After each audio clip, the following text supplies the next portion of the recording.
So పొద్దున్న లేవగానే చాలా మందికి చాలా ఫేవరెట్ టిఫిన్ ఏమై ఉంటుంది అని అడిగితే ఎవరైనా ఇడ్లీ అనే చెప్తారు. సో ఇక్కడ స్టూడెంట్స్ మాత్రం క్యారెట్ బీట్రూట్ అని ఒక స్పెషల్ ఇడ్లీని రెసిపీని వాళ్ళు ఇంట్రడ్యూస్ చేస్తున్నారు. ఆ రెసిపీ ఏంటి? దాని స్పెషాలిటీ ఏంటి అనేది వాళ్ళని అడిగి తెలుసుకుందాం. Hi. Hi, good morning, ma'am. I am from ninth class. My name is Pranati.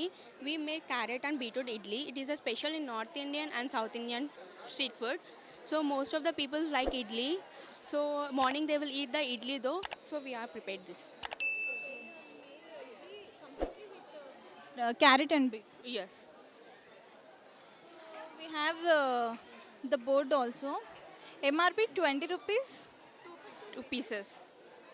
It is low protein. No adding the ingredients of the oil or fat. It will be fat food. Fat food చాలా మంది తినరని చెప్పేసి healthy food prepare చేసాం ఇక్కడ. No oil ఉండదు, ఏముండదు, మొత్తం ingredients అనేవి beetroot, carrot, ఇంకా ఇడ్లీ బీకర్ మొత్తమే ఉంటుంది ఇందులో. Thank you.